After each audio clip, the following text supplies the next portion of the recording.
안녕하십니까 여러분. 이번 시간은 한국 고대 철기 제작 기술 두 번째 시간으로서 철기 주조와 관련된 구체적인 한국의 사례들을 살펴보도록 하겠습니다.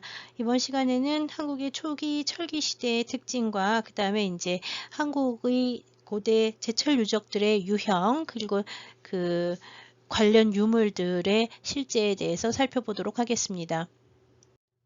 지난 시간에 살펴본 것과 같이 한국의 철기가 전래된 것은 중국의 동북 지역을 통해서 아마 중국식 철기 제작 기술이 들어왔을 것으로 추정되고 있습니다.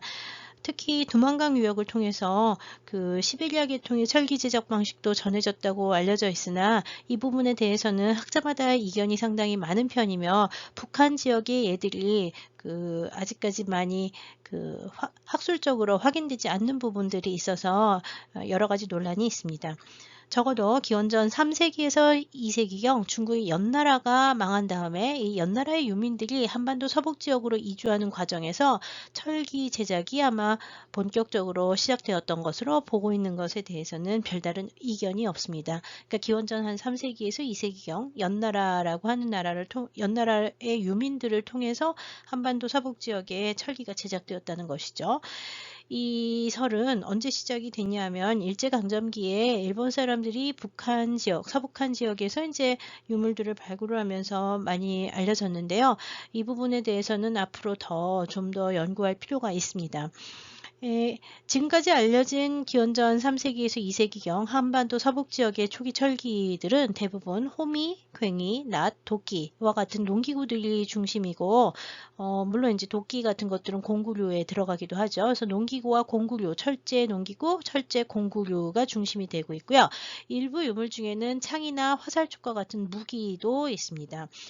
이 기원전 3세기에 제작이 됐다고 알려진 또는 기원전 3세기에 이제 철기라고 알려진 것들은 대부분 다 주조철기로 보이는데 이 주조철기들이 연나라식 철기로서 연에서 만들어서 가져왔는지 아니면 연나라 유민들이 한반도에 와서 제작을 한 건지에 대해서도 역시 학자마다 이견들이 좀 있습니다.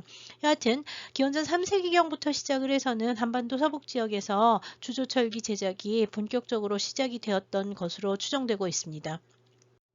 기원전 3세기경의 초기 철기 시대 유적으로 이제 가장 유명한 것은 1927년 평안북도 위원군 용현동에서 이제 발견이 된 철기 일괄 유물과 명도전 일괄 유물들입니다.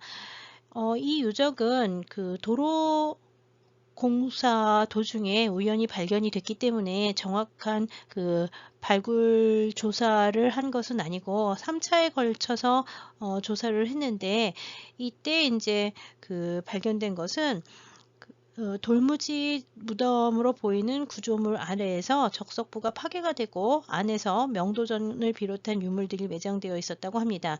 전체 3회 조사에서 얻어진 유물들은 명도전, 지금 보시는 게 여기 보시는 요 유물들이 이제 명도전인데 연나라의 화폐인 명도전 완형 52점, 그 다음에 파편 744점, 그 다음에 이제 화살촉을 비롯한 장식들, 그 다음에 허리띠 장식 있었고 철제품으로는 창 2점, 도끼 2점, 괭이 1점, 그 다음에 낫 1점, 반월형 철도 1점 등 해서 10여 점의 철기가 발견됐다고 합니다. 다른 유물들은 발굴 조사가 처음부터 정확하게 이루어진 것이 아니라서 많이 없어졌다고 보이는데요. 여기 보이는 이 연나라의 화폐인 명도전이 수백여 점 발견된 것으로 보아서 아마 기원전 3세기 연나라와 관련되는 것으로 보이고 있고요. 철제품은 모두 다 주조품으로서 대부분의 학자들은 일단 중국에서 수입한 것일 가능성이 크다고 보고 있습니다. 여하튼 한반도에서 발견되는 가장 이른 형태의 철제 공구류들이 이제 여기 위원의 용현동 유적에서 이제 발견이 됐고요. 이 유물들은 일제강점기에 일본 사람들에 의해서 발견이 되면서 정확한 조사가 많이 이루어지지 않았다는 점이 좀 좀 아쉽습니다. 이와 비슷한 성격의 유적들은 무순의 연화보 유적에서도 발견된 바가 있는데 이 연식철기라고 명명한 일본 사람들이 연식철기라고 명명한 이 유물들에 대해서는 향후 중국 연나라 철기들과 비교해서 좀 더 검토될 필요가 있으며 북한 지역에서의 발굴 사례가 좀 더 알려져야지 새로운 연구들이 가능할 것이라고 생각이 듭니다. 하여튼 기원전 3세기의 주조철기들의 예들이 이러한 예들이 있고요. 중국 동북 지역에 있었던 그 연나라와 관련되는 유물들이 이제 많다는 것에 주목할 필요가 있습니다. 용현동 유적을 시작으로 해서 기원전 3세기 유적부터는 한반도 서북한 지역에서 아마 주조철기를 제작하기 시작한 것으로 추정이 되고 있습니다. 그렇지만 정확한 그 절대연대 자료가 있는 것은 아니고 그 주조를 했던 유구가 확인된 것도 없습니다. 그래서 이 기원전 3세기의 주조철기는 중국에서 직접 수입을 한 것인지 아니면 장인들이 건너와서 이 지역에서 만든 것인지에 대해서 여러 가지 논란이 있다고 보시면 되겠습니다. 여하튼 기원전 1세기경이 되면 200년 정도 지나면 철을 단조하는 단조 기술이 전해지면서 기원전 1세기경부터는 단조와 주조철기가 모두 다 한반도 내에서 제작되기 시작을 합니다. 한반도 내에서 금속으로 만든 그릇이 청동기 시대에는 거의 없다 그랬는데 역시 철기 시대, 초기 철기 시대인 이 기원전 2세기에서 기원 전후한 시기경에 금속으로 만든 그릇들이 등장하기 시작을 합니다. 이 초기 철기 시대라는 말은 상당히 좀 우리나라에서는 애매한 편인데 뭐 일찍 보는 사람은 기원전 한 4세기, 5세기 정도부터 초기 철기 시대로 보기 시작을 해서요. 기원 후 한 1, 2세기 정도까지도 초기철기라는 말을 쓰기는 하는데요. 언제부터 언제까지를 초기철기로 보아야 되느냐에 대해서 논란이 많습니다. 고고학 분야에서는 이제 또는 역사학이나 고고학 분야에서는 이 비슷한 시기들, 기원전 한 2, 3세기부터 시작해서 기원 후 한 2세기 정도까지를 그 삼국이 정립되기 전이다 해서 원삼국, 프로토 삼국이라는 말을 쓰기도 하고요. 또는 한반도 남부 지역에 사만이 있었다 해서 사만시대라고 부르기도 하고요. 또는 식민지 시대 일본 학자들은 이게 고조선이 멸망하고 난 다음에 기원전 108년 한나라에 의해서 고조선이 멸망하고 난 다음에 한사군이 설치가 됐는데 한사군 중에 하나인 낙랑이 평양에 있었다라고 봐서요. 이 시기를 낙랑군 시대 또는 한사군 시대라고 부르기도 합니다.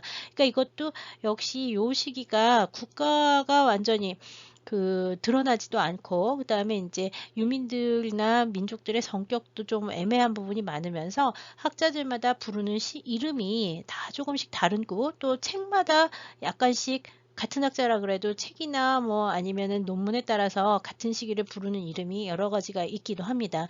그래서 요 기원전 한 2, 3세기 정도부터 기원 후 한 1, 2세기 정도까지의 요 애매한 시기들에 만들어지는 초기의 철기들은 본격적인 삼국시대, 고총고분이 세워지는 삼국시대 고분들에서 나오는 유적들의 철기 유물들하고는 약간 좀 차이가 있기는 합니다만 기본적인 형태들은 나중에 이제 삼국시대로 많이 이어지게 되긴 하죠. 다음으로는 여러 가지 학자들의 견해를 따라서 우리나라의 제철 유적의 현황에 대해서 유적의 종류 7가지를 중심으로 살펴보도록 하겠습니다.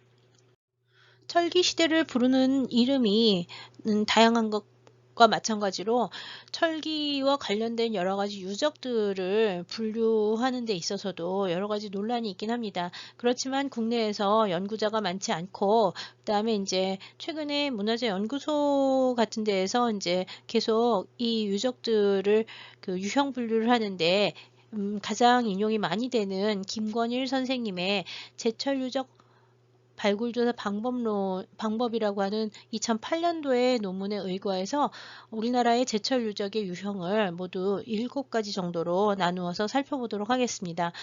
먼저 지금 이 김건일 선생님 2008년 논문은 국립문화재연구소에서 출간한 책에 수록이 된 논문입니다.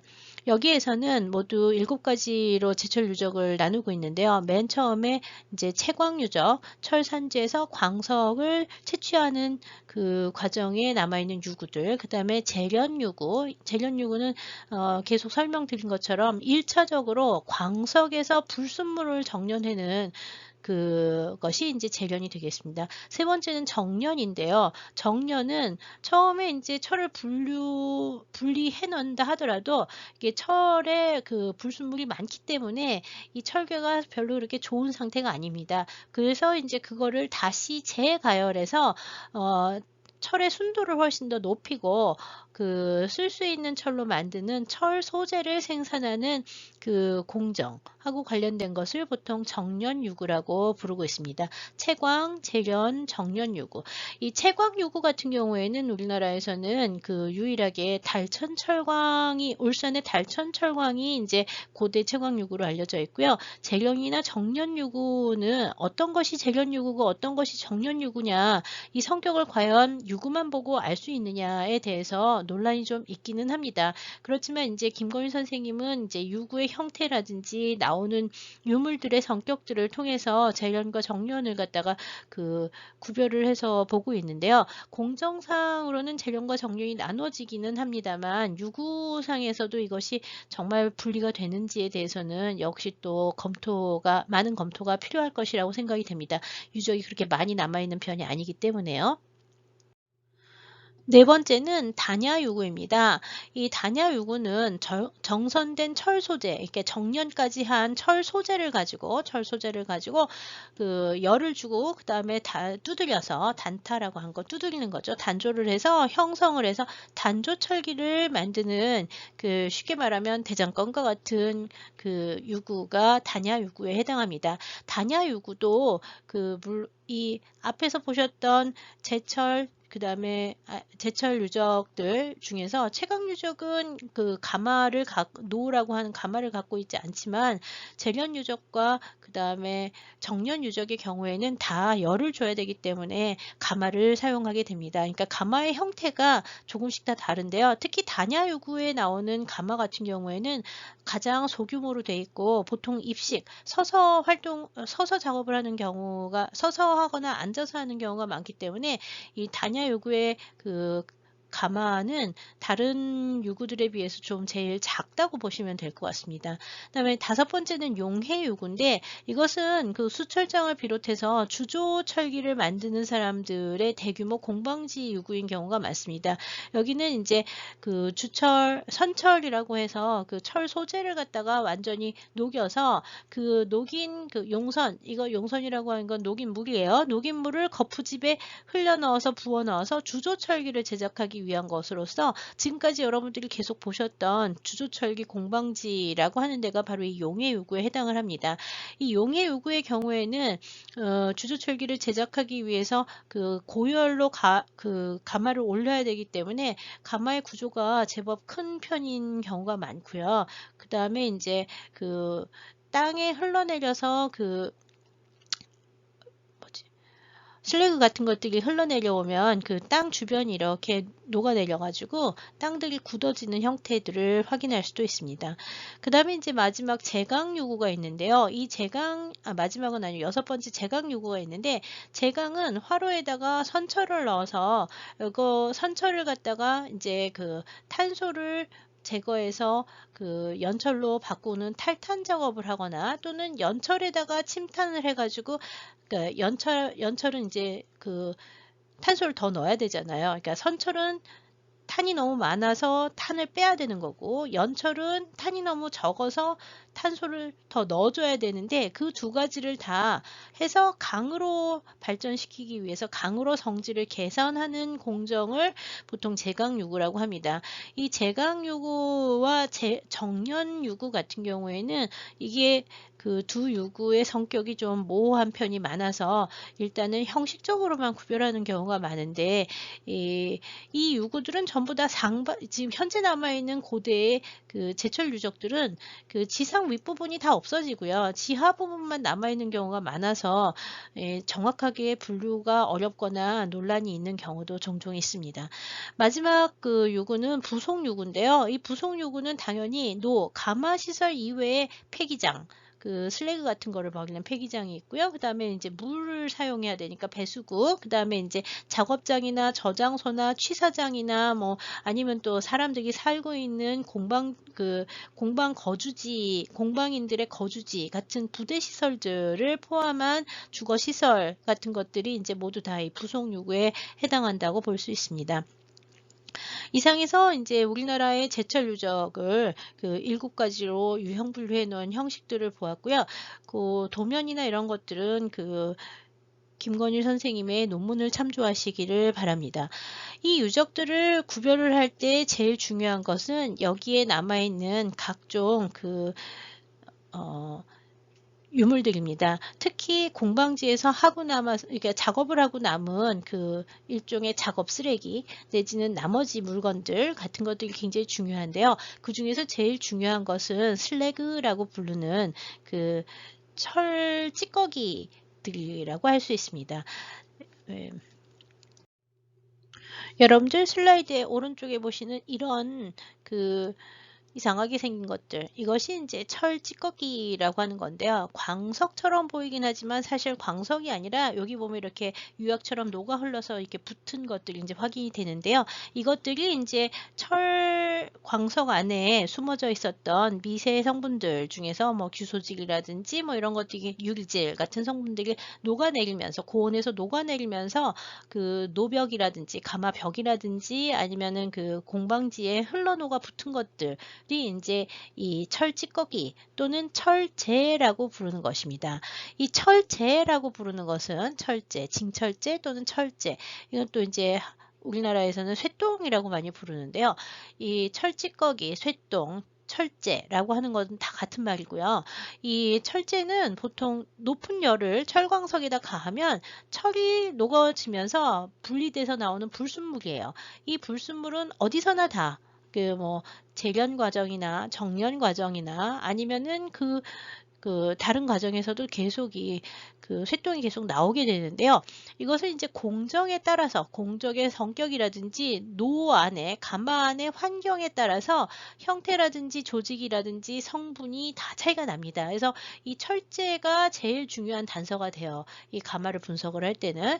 그래서 특히 이렇게 유리질이 많다. 그러면 이거는 처음에 녹여진 불순물들이 나오는 거라고 볼 수 있죠. 여기서 이제 김건일 선생님의 역시 2008년 논문에 자세한 내용들이 있어서 몇 가지를 가지고 왔는데 여기 보시면 유출재, 유리질 철재, 완형재, 단야재, 그다음에 노벽철재, 그다음에 단조박편, 입상재, 철괴, 그다음에 철괴형 철재 해가지고 9가지 정도로 이제 분류를 해 놓으셨는데요. 유출재는 재련 공정에서 철보다 녹는 점이 낮은 각종 불순물이 먼저 흘러놓아서 굳어진 것으로서 자갈색의 평면을 하면서 철 성분이 없어요.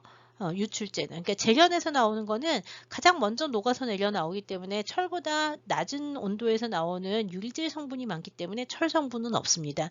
사실 유리라고 하는 것도 이 유출재에서 나오는 것들이 많죠. 그 다음에 이 유리질 철재라는 것이 이제 나오는데 여기 유리질 철재는 재련, 정련, 용해에서 다 나오는데 철 성분이 역시 없어요. 철 성분이 역시 없고요.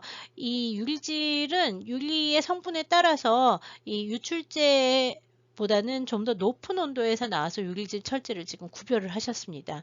유출재 안에 사실은 유출재 제일 큰 범주가 되고요. 그 안에 이제 유리질 철재가 있는데 이 유리질 철재는 재련에서만 나오는 게 아니라 정련이나 용해 공정에서도 나온다는 거. 그다음에 이제 완형재라고 하는 거는 정련로라고 해서 우리나라에서는 그렇게 많지는 않지만 가마에다가 이렇게 철 덩어리를 놔두고 요것째 온도를 높여가지고 정련을 한다 그래요. 그래서 일본 특히 중세 시대에 이 완형재, 바닥에 이렇게 쭉 한 게, 철괴가 이렇게 뭉친 채로 나오는 게 있는데, 우리나라는 이게 많지 않습니다.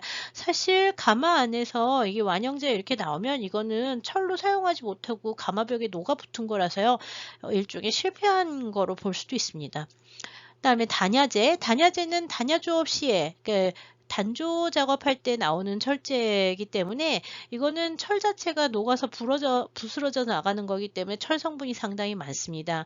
예, 철괴하고 비슷한 형태를 보여주고 있고요. 그 다음에 이제 노벽 철제. 이 노벽이라고 하는 거는 가마벽을 말하는 거예요. 어떤 가마든지 이게 가마가 이렇게 있으면 안에서 불을 막 때우면 이 안에서 녹아붙잖아요. 그래서 이 불순물이 노벽으로 나가지 못하고 여기에 녹아붙은 것들을 말하기 때문에 노벽은 이제 그 가마에 썼던 그 벽 두께와 그 안쪽에 붙어진 철제들을 말을 하는데요. 이 노벽 철제 같은 경우에는 노에만 붙는 것이 아니라 나중에 이제 노와 연결되는 송풍관 같은 데에도 이런 노벽 철제와 비슷한 형태의 그 철제들이 녹아붙는 예들을 볼 수가 있습니다. 단조 박편. 단조 박편은 단조를 할 때, 단야공정이라고 하는 두드리는, 망치로 두드리는 작업을 할 때 박리되어서 나오는 얇은 박편을 말하는 건데요. 아까 이 단야재하고 단조 박편하고는 좀 차이가 있으면 형태가 좀 차이가 있다고 보시면 되겠습니다. 이건 얇은 박편으로 얇게 이렇게 편으로 떨어져 나가는 거고, 이거는 이제 덩어리처럼 부스러져서 나가는, 과자 부스러기처럼 나가는 게 단야재라고 보시면 돼요. 형태가 차이가 있다. 그 다음에 이제 입상제, 철괴, 뭐 철제형 철괴 뭐 이런 것들이 있는데요. 이거는 역시 뭐 나누기도 하지만 실제로는 입상제, 단조박편, 단야재 같은 경우에는 같이 나오는 경우도 좀 많이 나오고요.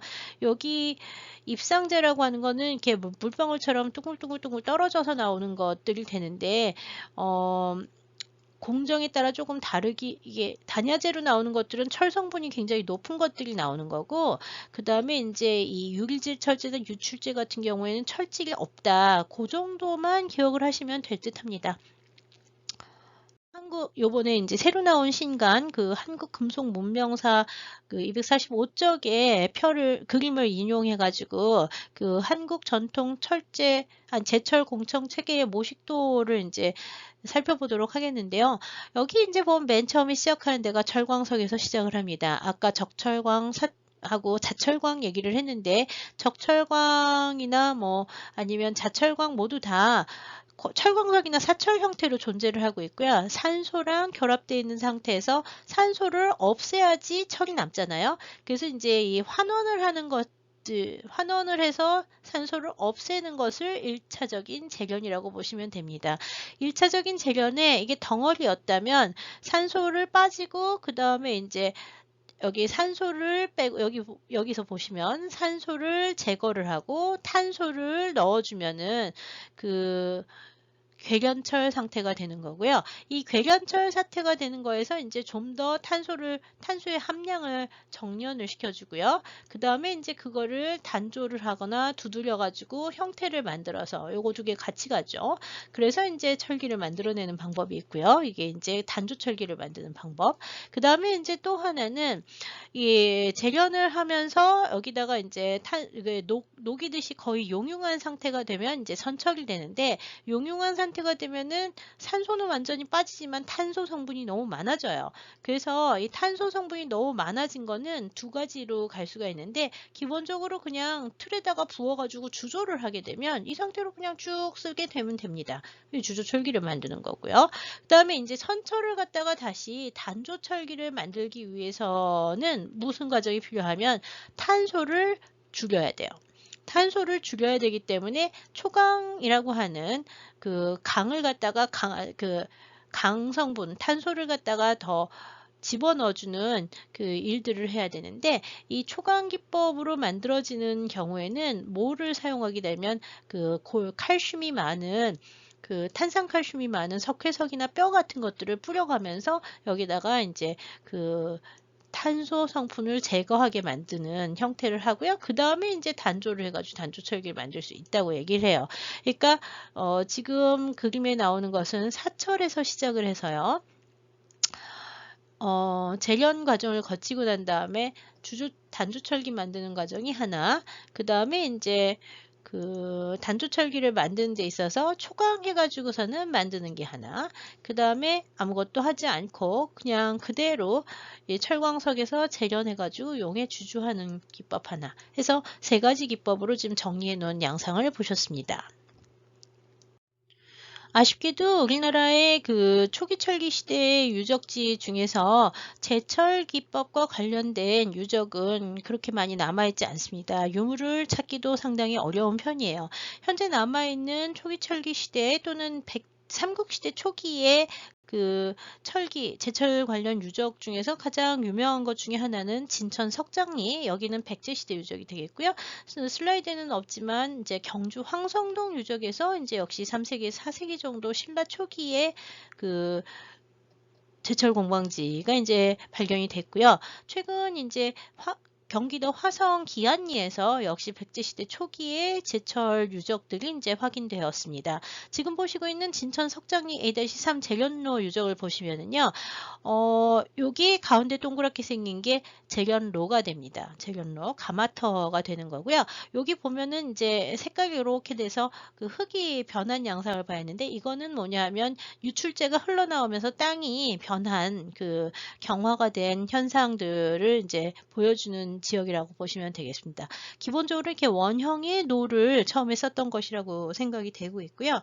1990년대에 이 지역이 이제 발굴하면서 약 36기 정도의 가마터가 발굴이 됐습니다. 노지 혹은 가마터라고 불리는 이 제철 관련 유적지들은 대부분 보통 일반적인 가마하고 달리 노벽이나 이런 데 뭐가 남아있겠어요? 철 슬래그가 이제 붙어 있는 거죠. 그래서 이 철 슬래그의 분석과 가마의 형태들을 고려해서, 그다음에 이제 가마의 크기라든지 지상식이냐, 지하식이냐, 뭐 반지하식이냐, 뭐 이런 식으로 구별을 해가면서 이 가마의 성격들을 분류하고 있습니다. 하지만 이에 대해서는 우리가 지금까지는 중국 자료들만을 중심으로 많이 해왔기 때문에 아직은 아쉬운 부분이 좀 있고요. 최근에는 이제 중국 동북 지역이라든지 아니면 이제 뭐 중앙아시아나 몽골 지역에서 나오는 재련로들과의 비교도 필요하다고 얘기는 되고 있는데요. 그렇게 많은 자료가 확보되어 있는 상태는 아니라고 볼 수 있습니다. 이 사진은 1997년 5월 국립청주박물관에서 진천 석장리 유적을 발굴하고 난 그 데이터를 기반으로 제철로 실험을 하던 장면입니다. 지금도 이제 국립중원문화재연구소에서 이 제철로 복원 작업을 계속하고 있는데요. 이 제철 실험이라고 하는 건 일종의 실험 고고학의 일종으로서 그 당시에 갈려진 그 자료를 가지고 실제로 철의 생산이 가능한지를 위해서 했던 작업이라고 보시면 되겠습니다. 지금 보시고 있는 이 동그란 가마는 원형의 노가 있고요. 그 다음에 이제 땅을 좀 파가지고 만들고, 여기 이제 이 동그란 구멍이 무엇을 하는 데냐 하면 나중에 철이 일로 나오게 됩니다. 이 윗부분은 구멍이 완전히 뚫려 있어요. 윗부분 만약에 구멍이 뚫려 있어서 이 위로 뭐를 보냐 하면 이제 불 색깔을 보고 있죠. 불 색깔, 이 안에 이제 불이 훨훨 타고 있으니까 불 색깔을 보면서 이제 그 금속의 상태에도 확인을 하고, 연료가 모자라면 연료를 투입하고, 그 다음에 이제 철이 모자라면 철 재료를 투입하는 곳이라고 보시면 될 것 같습니다. 여기는 지금 노가 이제 완전히 뚫어져 있는데요. 이게 이렇게 완전히 뚫린 노를 썼는지는 잘 몰라요. 지난번에 보셨던 김준근의 그 가마에서 보면은요, 이렇게 가마를 만들고 구멍을 이렇게 위쪽에다가 하나를 뚫게 되는데, 이거는 지금 위가 이렇게 뻥 뚫려 있으니까 그만큼 산소가 더 많이 들어가서 이렇게 화력이 많이 떨어지기도, 아니에요. 여러 가지 문제가 있었을 것이라고 생각이 됩니다. 여하튼 가마의 형태가 지금 실험 고고학할 때는 윗부분이 이제 97년, 이게 1997년인데요. 97년에 처음 할 때에는 이런 형태로 됐습니다. 여기 이제 이 가마 안에는 무엇이 이제 들어가냐면요. 기본적으로 들어가야 되는 거는 철이 이제 들어가요. 철 덩어리, 철괴를 이제 놓고요. 그 다음에 이제 뭐를 하냐 하면 그 위에다가 목탄을 쌌습니다. 연료가 되는 목탄을 써요. 참숯을 쓰는 게 가장 좋다 그래요. 그러고 난 다음에 다시 뭐를 놓냐 하면 철 재료를 쌌습니다. 그리고 난 다음에 다시 목탄을 쌓아요. 그리고 다시 철 덩어리, 철괴를 놓고요. 철 재료를 놓고, 그 다음에 이 위에다가 목탄을 놓아요. 그리고 이제 다시 이제 철을 놓고요. 그리고 이제 다시 연료를 놓고 연료를 놓고 불을 붙이면 이제 연료가 타면서 이 철이 그 목탄에 탄소와 결합이 되면서 녹아서 일로 나오게 되는 거예요. 여기 땅이 이렇게 젖게 되는 것은 이 부분에 녹은 쇳물이 일로 나오기 때문에 그렇고요. 이 연료가 산소를 계속 공급해주지 않으면 불이 꺼지잖아요. 그래서 여기 보시면 구멍을 하나 뚫어가지고 이 구멍에 뭐를 하고 있냐면 바람을 불어 넣습니다. 바람을 불어 넣는 이 도구, 여기 보면 한 사람이 앉아서 이렇게 풀무질을 막 하는데요. 이거를 풀무라고 불러요. 이 풀무는 국립민속박물관에 있었던 근대 이전 유물이라고 알려진 풀무를 이제 갖다 썼고요. 풀무 끝에 여기 보면은 뭐가 있냐면은 막대기 같은 게 있어서 가죽 부대를 놓고요. 이 가죽 부대하고 가마 사이에는 가죽 부대는 여기 이제 철이 녹을 정도면 1100도 이상 올라가야 되니까 많이 완전히 뜨겁잖아요. 그러니까 이거를 구별하기 위해서 여기다가는 이제 뭐를 놔두냐 하면 이 송풍관이라고 하는 도구를 하나 흙으로 만들어서 넣습니다. 그러면 이제 여기 바람 불어넣는 게 가죽 주머니와 송풍관이라고 하는 거를 지나서 바람이 여기 이제 불어넣으면 이 안에 있었던 철이 녹아서 흘러나오게 되는 거죠. 녹아서 이제 바람과 철이 맞아서 흘러나오게 되면 여기서 이제 철을 받게 되는데요. 자, 여기 보시면 이제 중요한 게 송풍관이 있고, 그 다음에 이제 풀무가 있고, 그 다음에 이제 가마가 있습니다. 이거는 조금 전에 보셨던 재련로, 이 크기 같은 경우에는 석장리에 있는 재련로 유구를 이제 그대로 썼고요. 그 다음에 이제 이 풀무는 조선시대 풀무를 사용하긴 했지만, 송풍관 같은 경우에는 유적에서 발굴되는 경우가 굉장히 많아요. 그래서 이 송풍관은 이제 원래 유적들에서 나오는 유물들을 사용하는 경우가 많습니다. 지금 보시고 있는 것이 이제 삼국시대 유적에서 출토되는 송풍관을 보고 계시는데요. 어떻게 생긴 건지 아시겠어요? 연통하고 똑같습니다. 연통, 가마의 연통이나 뭐 난로의 연통이나 이런 연통들이라고 생각하시면 되는데요.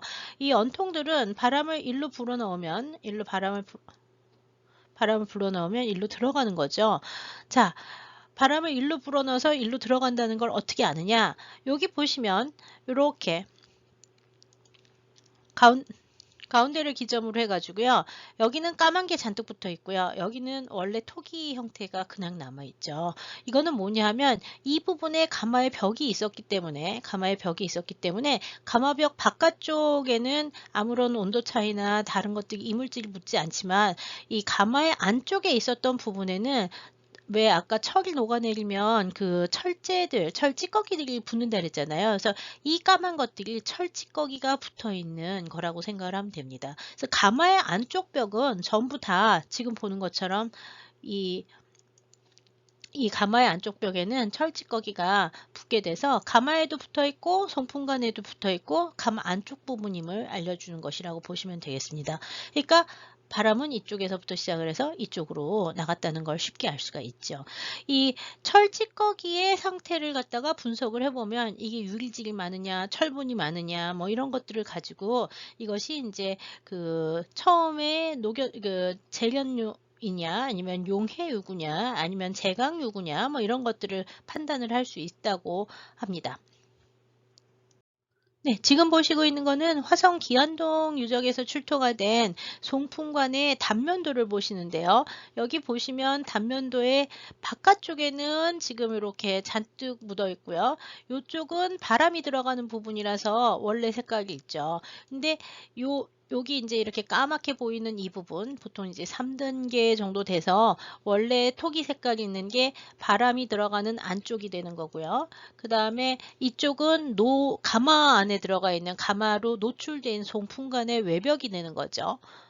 노에 부착되어 있는. 그래서 이 까만 이것들이 이제 뭐냐 하면 철제가 되겠습니다. 그래서 이 철제가 붙어서 온도가 계속 변하기 때문에 이 송풍관도 보면은요, 단면을 보면은 단면이 이쪽 가운데 안쪽 부분하고요, 바깥쪽하고 그 다음에 중간 부분이 색깔이 약간씩 차이가 나서 지금 여기서 보시면 하나, 둘, 세 개, 3층으로 이제 3단계로 그 온도에 따라서 노벽, 송풍 간의 그 벽이 변하고 있으면 토벽이 색상과 질감의 변화를 보이고 있음을 알 수가 있죠. 자, 이게 이제 송풍관은 사실 송풍관의 크기는 가마가 얼만큼 컸는지를 알려주는 제일 중요한 그 가마 구조 중에 하나라고 보시면 되고요. 대부분의 경우에 송풍관들이 한 지름 20cm 정도 되는 것들이 나오는 경우도 18cm에서 20cm 정도 되는 것들이 나오는 경우도 많아서 대형 가마들도 상당히 많았었다는 걸 알 수가 있습니다. 오히려 이 송풍관이 작고 조그맣게 나오는 거는 이제 단야로인 경우가 많고요. 이 송풍관의 크기를 가지고 이제 그 노의 규모라든지 아니면 노의 용도 같은 것들도 역시 살펴보는 경우가 많습니다. 이렇게 노의 성격을 규명하기 위해서는 이렇게 여러 가지 단서들을 모두 다 종합해서 결정을 해야 되기 때문이죠. 지금 보시고 있는 것은 고려시대에 그 충주 지역에서 발굴된 그 제철로 가마의 노벽편입니다. 가마의 벽편인데요. 이 가마의 벽편들은 지금 여기 보면 이제 이렇게 슬래그가 위에 붙어 있는 경우도 많지만 겉에 보면은 그 철질이 별로 없이 벽만 나오는 경우도 있는데 이 노벽들은 대부분 다 완전히 부서진 상태로 나오기 때문에요. 원래의 형태를 알아보기가 어렵습니다. 그러니까 아까 이렇게 바닥이 있으면 가마를 이렇게 쌓았느냐 아니면은 여기서 이거를 위를 막고 이렇게 구멍을 갖다 줬느냐 또 지하식으로 이렇게 팠느냐 아니면 전체를 다 지상에다가 이렇게 했느냐 뭐 이거를 잘 알 수가 없죠. 잘 알 수가 없는데 여기 이제 주물이 나오는 구멍을 아까 그 실험할 때는 바닥에다 두었는데요. 예, 조금 위쪽으로 두는 경우도 종종 있습니다. 조금 위쪽으로. 근데 이거를 갖다가 위에다가 두면은 철물이 이 밑에 깔려 있는 게 나오지 않잖아요. 그러니까 보통은 제일 아래쪽에다가 두는 경우가 많다고 보시면 되고요. 이 가마의 형태는 왜 이렇게 부서진 게 많냐 하면은요. 안에 있는 철물을 갖다가 걷어내야 되는 경우도 많기 때문에 우리나라의 그 조선시대 이후에 장인들, 수철장 장인들 하는 전통에 보면은요. 가마를 다 하고 난 다음에 부시는 경우도 상당히 많아요. 그래서 이 가마가 온전한 그리고 이제 가마를 이게 만약에 철이 그냥 굳어 있는 상태에서 그대로 놔두면 이게 철벽이 생기는 거잖아요. 그러니까 이거 다시 쓸 수 없거든요. 그래서 항상 뜨거운 상태에서 가마를 갖다가 부시기 때문에 완전한 상태의 노벽이 나오는 거를 찾기는 상당히 어려운 편입니다. 다만 이제 여러 번 이 노를 한번 부시기 전에 계속 어느 정도 용융을 해서 어느 정도 온도를 올렸느냐, 어떤 거를 녹였느냐, 이게 철을 녹였느냐, 아니면 뭐 청동을 녹였느냐, 뭐 이런 거를 판별을 할 때는 지금 보시는 것처럼 이 슬래그라고 하는 것들이 그 노벽이나 아니면 송풍관 벽에 붙어 있는 이 슬래그라고 하는 것들이 어떻게 나오는지에 따라서 가마의 성격이 다 달라진다고 보시면 되겠습니다. 이 가마라고 하는 거는 여기 금속에서만 사용하는 게 아니라 토기를 제작을 할 때나 자기를 제작할 때에도 전부 다 쓰고 있고요. 불이라고 하는 것이 사실은 금속이나 토기를 굽는 데 가장 중요한 기술이기 때문에 불 기술하고 관련된 흔적들을 보는 이 슬래그라든지 구조물들의 분석, 그 다음에 이제 특징 같은 것들의 파악, 유형 분류 뭐 이런 것들이 굉장히 중요한 연구 단서가 되고 있습니다. 또한 이제 이 가마들 근처에서는 쇠불 가마라고 하는 이 제철 유구 근처의 가마들에서는 이 도가니라고 하는 것들이 많이 나오는데요. 도가니는 지금 보는 것처럼 이렇게 생겼어요. 이게 뭐를 하는 거냐면 아까 주물구에서 주물구가 있었잖아요. 가마 끝에 보면은 금속물이 나오는 주물구가 있는데 이 주물구에서 나오는 금속들을 받아야 되잖아요. 그래야지 그 물을 받아서 다른 틀로 옮겨 부어야지 이제 주물이 완성이 되는 거잖아요. 아니면 철 덩어리가 완성이 되니까 이 주물로 나오는 쇳물을 받아 놓는 이 그릇을 도관이라고 불러요. 삼국시대 유적이나 아니면 고려시대 유적지에서는 대부분 다 이 제철 관련한 유적, 그 다음에 금속 관련한 공방지에서는 도가니가 대부분 많이 나오고요. 특히 이거는 주조 관련 유적에서 많이 나오는 편이라고 보시면 됩니다. 우리나라에서 나오는 도가니는 아직까지 분석은 된 적이 없고 대부분 다 흙으로 만들었었던 것이라고 생각이 되는데요. 완전한 형태로 나오는 얘들이 그렇게 많지는 또 않은 편이에요. 그래서 왜 이 도가니가 또 많지 않냐 뭐 이런 얘기를 한 적도 있는데요. 도가니나 아니면 송풍관 같은 것들은 불을 잘 견뎌야 고온을 견뎌야 되는 흙들을 사용하고 있기 때문에요. 나중에 흙으로 틀을 만들 때 주조 틀 같은 거 범을 만들 때 이런 것들을 갖다가 부서지면은 갈아서 다시 쓴다고도 해요. 그래서 재활용을 하는 경우도 많기 때문에요. 완전한 형태로 나오지 않는 경우도 종종 있습니다. 지금 보시는 것들은 이제 도가니에 붙어 있는 것들이 철 슬래그가 붙어 있으니까 아마 철 주조를 할 때 사용했던 도가니였을 거라고 추정을 하고요. 그다음에 이제 동 슬래그가 붙어 있는 경우에는 청동기 공방지에서 이제 발견되는 경우가 있습니다. 지금 보신 것 같이 송풍관이라든지 도관이라든지 뭐 이런 가마와 관련된 이런 유물들은 유구하고 관련된 또는 이제 공방지 유구하고 관련된 중요한 유물들이라고 보시면 되고요. 대체로 현재 나오는 유물들은 삼국시대부터 시작을 해서 고려 조선시대까지 시대에 따라서 별로 그렇게 큰 변화를 보이지는 않으면서 공방지에서 나온다고 보시면 되겠고요. 삼국시대 유적지나 뭐 이런 데서는 보통 수치, 목탄으로 사용을 했던 수치만이 나오고 있기 때문에 그런 걸 통해서 어느 정도 이제 방사성 탄소연대 분석이라든지 그런 것들도 같이 행하는 경우가 상당히 많습니다. 그래서 절대연대를 알 수 없는 공방지의 경우에는 나온 유물들의 과학적 분석을 통해서 편년을 하는 경우가 많고요. 함께 나오는 유물들에 대한 분석을 통해 가지고도 역시 보고 있는데요. 삼국시대 제철 유적들은 지금 보시는 것처럼 뭐 부여나 아니면 대전, 그 다음에 아까 보셨던 화성 기안리, 그 다음에 이제 진천 석장리, 그 다음에 여기 없지만 경주에서는 신라의 수도였던 경주 황성동 유적 같은 데에서 상당한 양의 공방지 유적들이 발견되고 있습니다. 이 공방지 관련 연구들은 사실 1990년대까지 거의 이루어지지 않고 있다가 90년대에 들어와서 진천 석장리와 경주 황성동 유적을 발굴을 하면서 본격화되기 시작을 해서요. 최근에 제철 유적 연구는 국립 중원문화재연구소에서 이제 중심이 돼서 유적들 발굴과 그 다음에 제철 복원 실험 같은 것들을 매년 행하고 있습니다. 철기 복원 실험에 관심이 많으시면 여름에서 가을 정도에 1년에 한 번 정도 행하는 중원문화재연구소의 사업에 참여해 보시는 것도 좋을 듯 합니다. 지금까지 한국의 고대 제철 유적과 유구와 관련된 얘들을 직접 보셨는데요. 19세기에 그려진 이 기산 김중근의 풍속화첩에 그려진 가마점이라고 하는 이 장면은 수철장이 가마솥을 만드는 장면을 표현한 것이라고 말씀을 드렸었는데요. 여기서 보시면 풀무질을 하는 사람들, 그 다음에 가마 위가 막혀 있으면서 여기가 이제 가마가 뚫려가지고 불을 보고 있는 장면이 있고요. 여기 쇳물이 흘러내려 나오고 도가니에 들고서는 붓고 있는 장면이 나옵니다. 이분이 쇳물의 상태가 어떤 상태인지 쇳물이 이렇게 주조를 하기에 좋은 쇠가 나오는 건지 아니면은 주조하기 전에 나오는 용융제들이 나오는 건지 쇳물의 상태를 보는 막대기를 들고 서 있는데요. 요 분이 바로 이제 이수철장의 대장이라고 보시면 되겠고요. 여기서도 역시 원형의 가마를 쓰고 있고요. 그 다음에 한쪽 구석에 풍로를 쓰고 있는데 이런 구조는 진천 석장리의 구조하고도 상당히 유사하다고 볼 수 있습니다.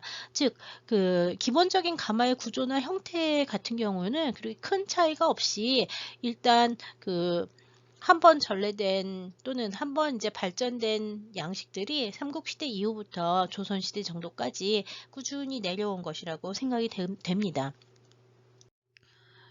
김건희 선생님의 2008년 역시 같은 논문에 보면 우리나라의 제철 유적 15개 정도를 갖다가 지금 정리해 놓으셨는데, 여기서 보시면 채광 유적은 울산 달천이 있고요.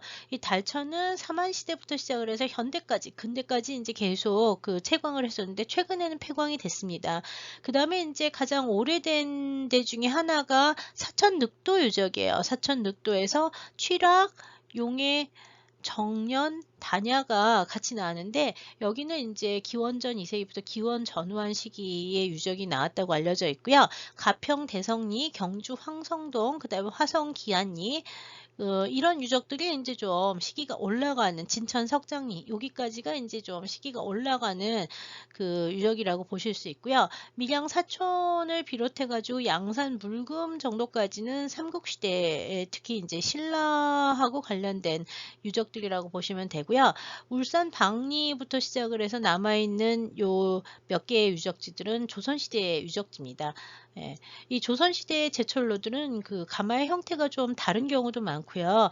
그 다음에 이제 좀 규모도 훨씬 더 크거나, 조선시대 유적의 경우에는 이제 제철로가 이렇게 길게 돼 있는 그런 구조를 갖는 경우도 있어요. 그래서 구조가 좀 바뀐다는 것들을 알 수가 있고요. 물론 조선시대 유적이기 때문에 여기서는 뭐 백자를 비롯한 그런 유물들도 나오기는 하죠. 그래서 여기 보시면은 용해, 단야, 정년, 제강이 모두 다 나오는 유적은 경주 황성동, 그 다음에 진천 석장리, 그 다음에 사천 늑도 정도가 이제 고대 유적지로는 중요한 예들이라고 할 수 있습니다. 아쉽게도 경주 황성동 유적의 경우에는 굉장히 많은 유구가 나왔음에도 불구하고 이 지역이 대부분 다 아파트를 지으면서 유적들이 사라져서요. 간략한 발굴 보고서 이외에는 자료가 많이 남아있지 않다는 게 좀 아쉽습니다.